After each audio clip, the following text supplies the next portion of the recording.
You're listening to the Angry Marks Podcast Network.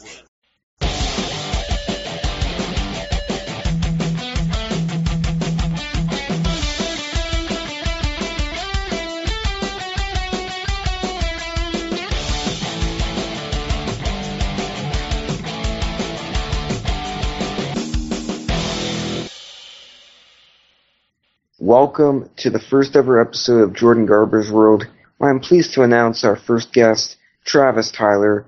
Travis is best known for wrestling in NXT in the WWE developmental system, and I hope you enjoy this interview.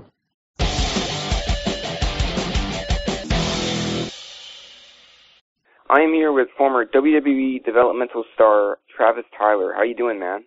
Hey, I'm doing good, but I'm not Travis Tyler anymore. Sam Udell now.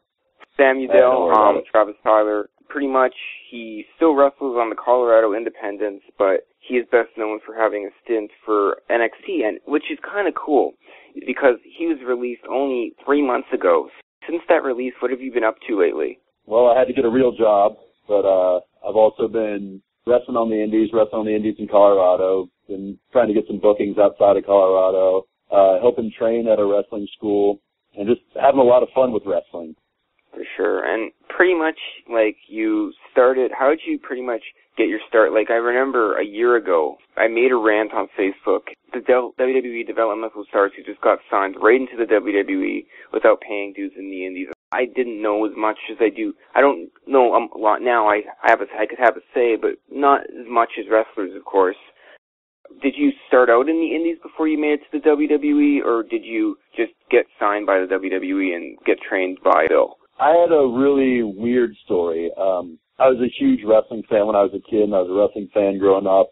That's actually how I got into amateur wrestling. Was I showed up to a wrestling camp at the Air Force Academy. My mom signed me up for it, and I thought it was going to be pro wrestling. I was like 10 years old, and I got there, and it was on mats, and it pissed me off, but I was good at it, and so I kept doing it all through high school. I got a scholarship to go to college, and I went to college up in western Nebraska, and there's no indie wrestling up there, and so it was just there was never an opportunity to train for wrestling.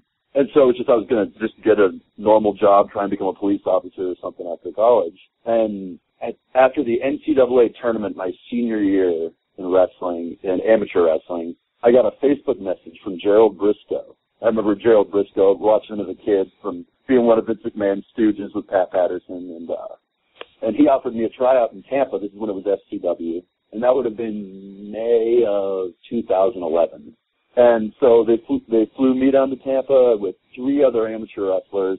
And the tryout kind of went like you were in FCW for a week. And they put us through stuff, they tried to teach us moves. I think we learned like a back bump, a flip bump, a front bump, learned how to run the ropes, learned like how to do a body slam, how to take a body slam. And we cut a promo on promo day. And I cut this promo about how I'm Mr. Turn It Up, and I always turn it up. And I thought it was really good at the time, and everybody told me, like, oh, yeah, it was really good. And it made me think I was going to get signed. And looking back now, it was probably terrible. But so they told me, yeah, we'll talk to you in a month. But they said, you did a really good job. And I said, oh, okay, cool. And I was really excited about it. And once it became a possibility for me, I knew, like, oh, wow, being a wrestler is a possibility. I quit going. I was undefeated in amateur MMA at the time, and I quit going to MMA training, and I was like really focused on wanting to be a wrestler. And then Briscoe called me a month later and said, yeah, it's not going to happen because my body looked terrible, and I came in out of shape.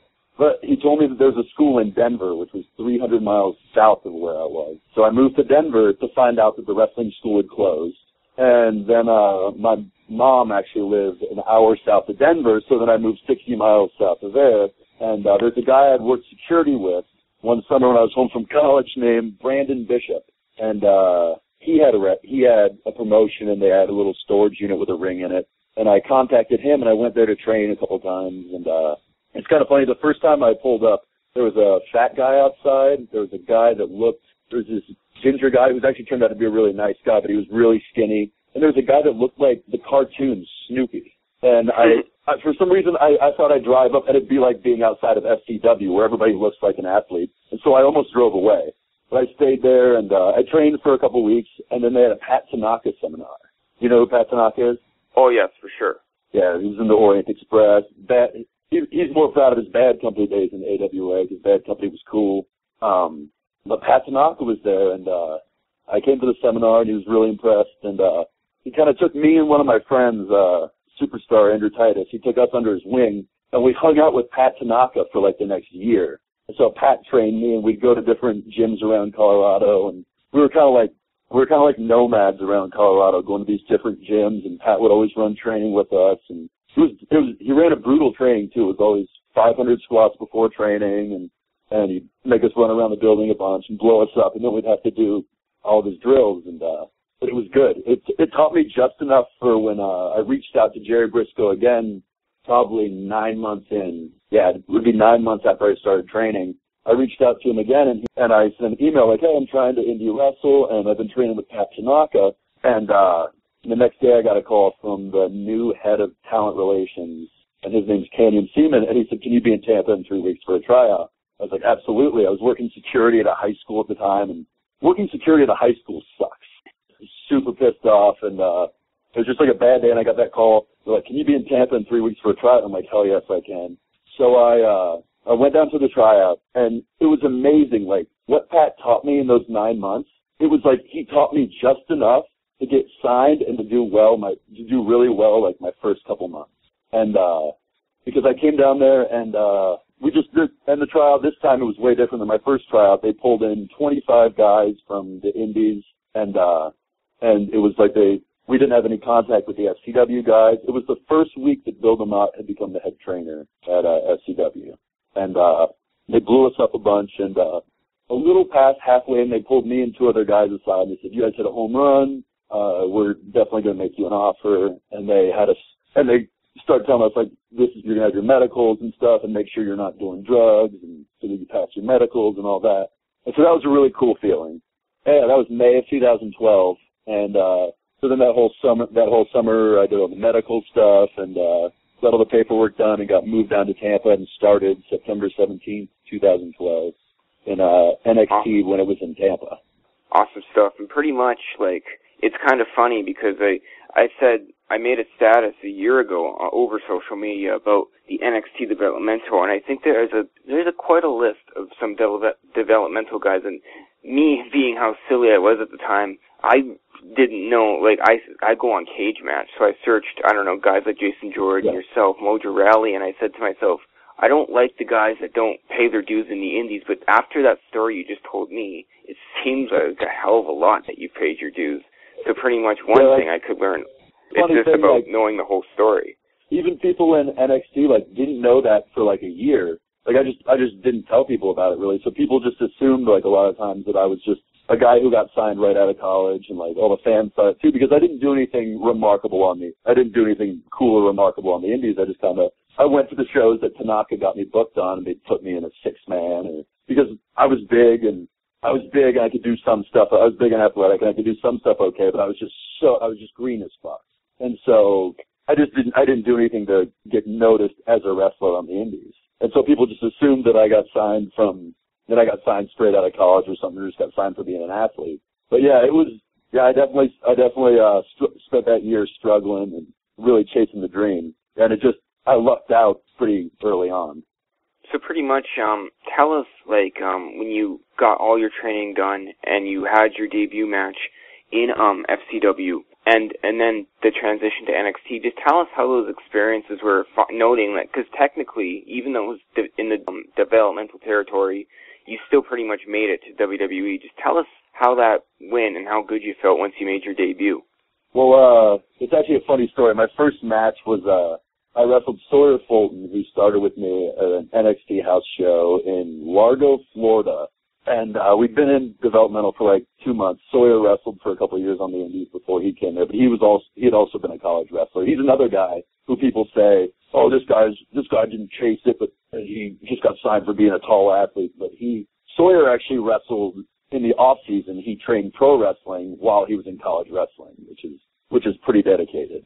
But they put Sawyer and I in probably 2 months after we'd been in developmental, but they just asked us if we had our gear with us. And they said, we just want to see what you look like in gear. You're not wrestling. This is right before the show, and Bill's there, and Joey Mercury's there. And we come down, and Sawyer's in his gear, and they're like, well, go sit over there, just because we just want to see, and we got time right now before the show starts. And I come up, and I've got these little trunks that are so that you can see everything. We used to joke, we called them the naked trunks, because you're almost naked in them. And they're like, well, let me see you in everything. So I take it all off. I got my I borrowed boots from somebody because my boots that I ordered online hadn't come in yet. And I've got these naked trunks, and nothing matches. And then it was Rick Martel's old music. It sounded like porn music. Starts to play, and Joey goes, okay, we'll go out there because you're wrestling. I was just like, what? And they pushed me out there. So we've got like this like porn music playing. And it's a tiny crowd, but I'm still so nervous. And I go up there, and the ref was Jason Ayers, who's a ref on, he's a main roster ref now. Great guy. Very familiar with him. Good guy. Really good guy. And Sawyer comes out to Monster Mash, and he comes out, and Jason called the whole match to us. It's funny though. It was terrible because he's like, charge in, watch the big boot. And he goes over and he talks to Sawyer. And so I go to run in, and Sawyer takes that as like charge in, and Sawyer thinks he's going to give me a knee. So he like spins around backwards to give me a knee and knees me in the quad. And I'm coming in like I'm expecting a big boot, and so I still take a back bump. And then my quad is just fucked, so I like can't really move. And I went over with like a crossbody. Like it was like a 3-minute match. It was a 3-minute match, but it was so exciting. It felt so good to be done with it. And then my first real match that I got to like prepare for was like a few weeks later, and they tagged me with Trent Beretta versus the Wyatts versus Rowan and Harper. And talk about being in there with talented guys that make you look good. Like so then I think the coaches kind of thought I was better than I was after that match because they're like, oh yeah, look how good he did. But I'm in there with like some of the most talented dudes ever. Trent's amazing. And he's still making a name for himself out there on the indies for sure. Oh yeah. And the Wyatts too, like Harper, that guy's unreal. But I was so nervous before that match too because I was like, oh god, these guys are good, and if I mess anything up, they're gonna be pissed off, and I was really nervous about it. And they were the nicest dudes too. But luckily I didn't mess anything up anyway, and I told them, like, no, we wouldn't have got mad at you. And that was kind of my thing then too. I was always so nervous about messing stuff up. Like if I was wrestling a really good guy like Harper, like I wrestled the Wyatt family quite a bit, and before that, like Harper or Cassius Ohno or somebody, I'd be like, yeah, I suck. I just kind of give them that disclaimer right before I wrestled them. I suck. I'm probably going to mess stuff up out there. I would set the bar low so that when I did okay, they'd be impressed. You face these big names, and like the Wyatts, you faced Rusev in the past. Like, what's that experience like? What's that feeling like when you see these people become big stars, like the Rusevs, the Wyatts, these names becoming main event stars in the WWE and realizing that you faced them while you were in the WWE? Is that kind of a good feeling that you feel when you watch them on TV today? It's a really good feeling. Like, so many of those guys are such good guys. Like, Adam Rose is such a good guy. The Wyatts are good guys. I used to ride with Rusev, and so that was really exciting. That was really exciting at the Rumble because of course he didn't tell anybody that he was going to be in the Rumble. And so we kind of had our suspicions when he wasn't there at our live events that weekend, but when he came out of the Rumble, it was really exciting because he's one of my really good friends. Yeah, it's awesome, especially, and the rest too, Rudy Charles and Jason Ayers and Derek Moore. It's really cool to see your friends succeed like that. So what pretty much happens, like, once you got released from WWE, is communication cut with these, like the Rusevs and the Wyatts? Do you still talk to them, or is that pretty much done now? No, I still talk. Like they're your friends. They're pretty much the only people that you like hang out with for 2 years, and so you build really strong friendships with these people. And so no, I still talk to them. I still talk to a lot of guys there all the time. Yeah, Bull Dempsey was one of my best friends in NXT, and me and him probably talk every other day. You know who Bull Dempsey is? Do you watch NXT? I do, yes. Regularly enough to know that? Okay. Yeah, the Wrecking Ball game, it was awesome. That was really cool. I remember watching his stuff, for sure. Yeah, he's one of those guys. Bull, he doesn't like to be. I don't know. He doesn't like people to get like a lot of attention and stuff like in public. And his first match with Mojo, where he kind of beat Mojo up at the start of the match. Everybody in the back, it was really good, and everybody in the back started chanting Bull, Bull, Bull, and it carried over. It kind of became a thing at NXT. Like, we would start Bull chants. And so what I would do to Bull is, and it would embarrass him a lot, I would start Bull chants wherever we went, but then when it would get quiet, I would be like, hey, Bull started that chant for himself. And, of course, everybody knew that it was me just saying that to be a jackass. Except Bull would get really worried that people were going to think that about him. He'd squeeze my arm. He's like, don't do that. Don't do that. And so that was my fun thing to do. I do that at the grocery store to Bull then. See, I'd start chanting, Bull, Bull, Bull, just to make him sweat a little. It was great. Yeah, it's always good to have those. I kind of personally myself, I wish I was one of those more quieter guys, and which leads me to my next question. A very, very valuable thing in wrestling is to listen more than talk. In your wrestling career, what is one of the most valuable pieces of advice that you have ever received? Ooh, some of the most valuable advice I've received. I've received a lot of good advice. One coach, he told us to make the most of the opportunity we have and don't leave yourself with any regrets. Like, if you get fired tomorrow, be at the point where, like, you're okay with it. You're like, well, I gave it my all. It didn't work out. Where you're not like, oh, if I had just done this, or I had just done this, or I just tried to pitch this character. And he told us that, and he told me that probably halfway through when I was in developmental, and it kind of changed the way that I went about things. And the day that I got released, I thought I'd be a lot sadder than I was. And I think that's a big part of it. I was like, well, I gave it everything I had, and hopefully I'll be back. But I really wasn't that sad and I think that advice really helped me. Pretty much that was going to my next question is pretty much how did it all go down? There's been stories before about wrestlers I interviewed, and they told me their release stories, but specifically for you, pretty much tell us how it went out and what happened and how you felt at that time. Well, I always wore a pink fanny pack around. That's a little sidebar. I always wear a pink fanny pack around because I'm always wearing gym shorts at the performance center, so that my keys and my wallet and stuff, I'd always have my pink fanny pack on. And it was the day after a taping, and so everybody's tired because the taping is all day and it lasts until like 1 a.m. Then we had practice at I think 9 a.m. and I was in Billy Gunn's class, and we weren't supposed to have practice, and they changed it, and they said like everybody has practice because Billy Gunn's class and maybe Terry Taylor's class or something didn't have practice that day, and they changed it and said everybody has practice. And I think it's because people were getting fired. And so my class had to practice because I was getting fired just to get me there. So I feel kind of bad about that. But the next day we had practice and we had to go to a show. So I'm already tired. It's going to be a grueling day.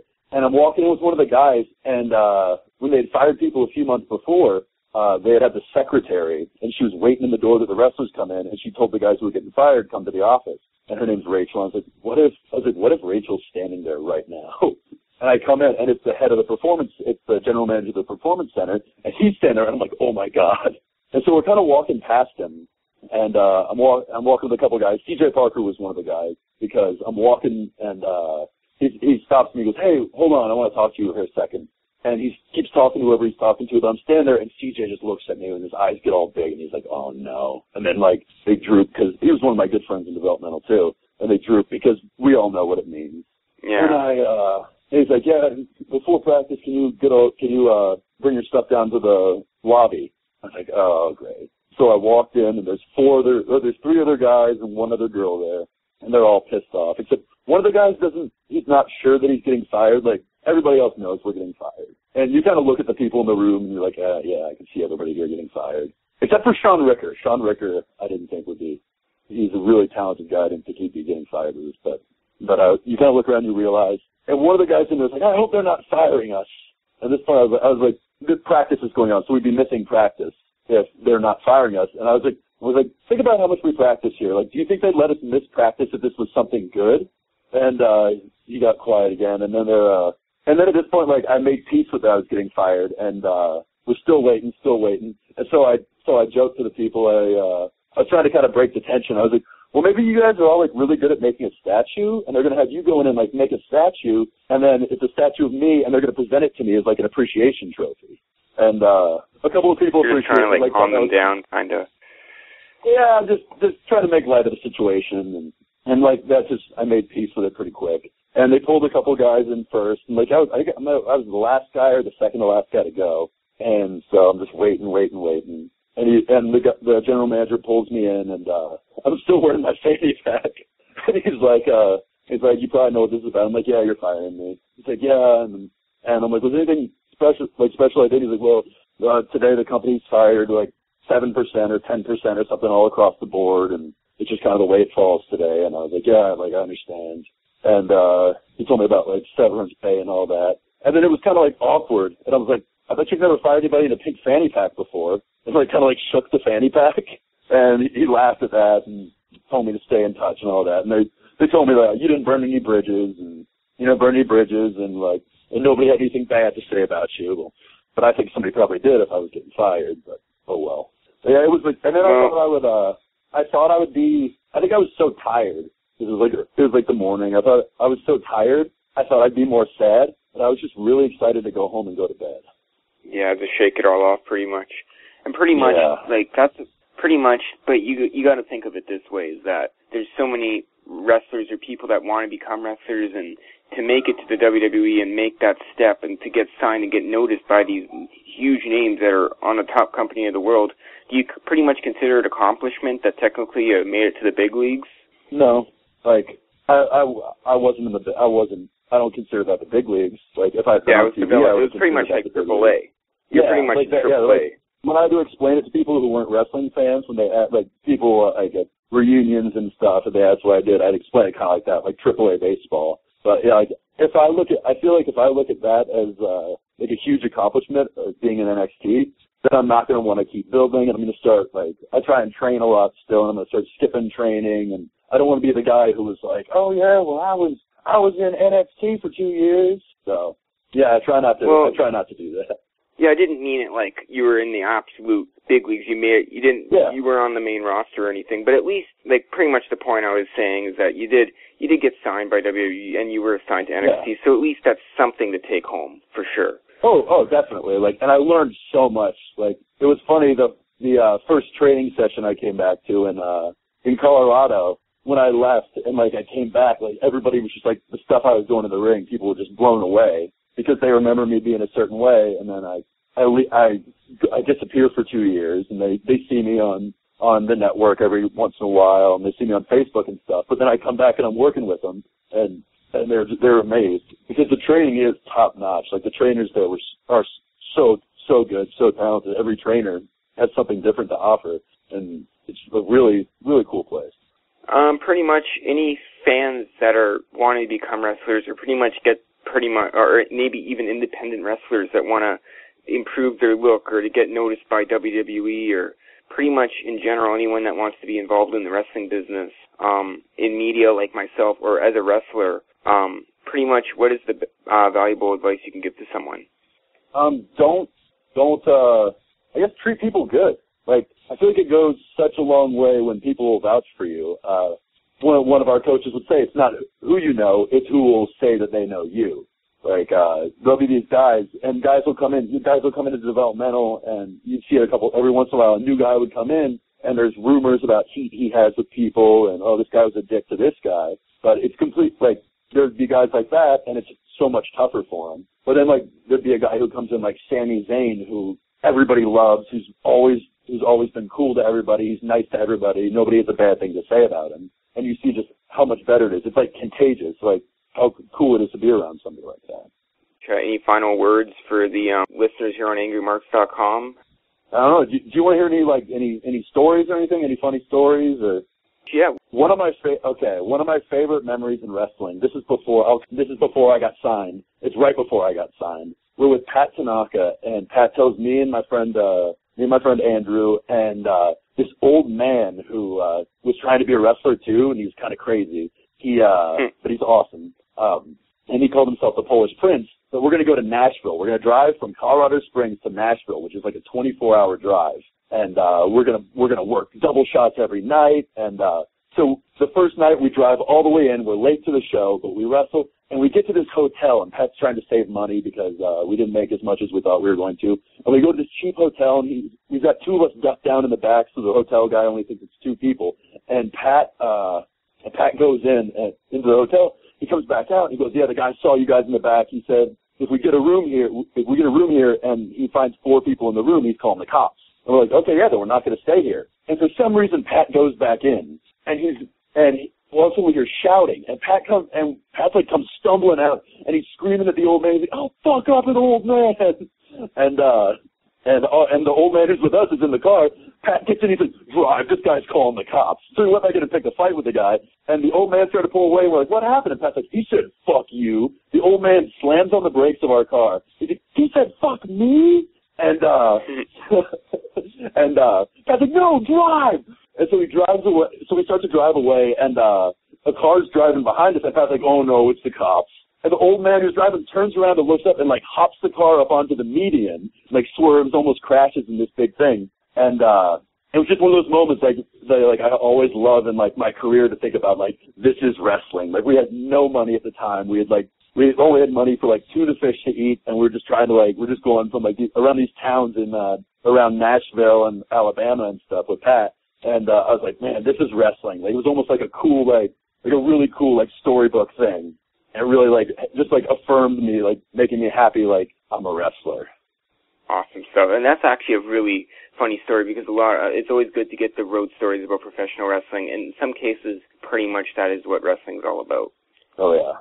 Travis, I really want to thank you for being on. Technically, this is the first official episode of JGW. This will be on the website there we go. first. So pretty much, yeah, good there we to go. get that for sure. So I appreciate you having you on tonight, Travis. I'd say like a medium-sized name. Let's say like a small to medium name. Think of it this way. A schmedium.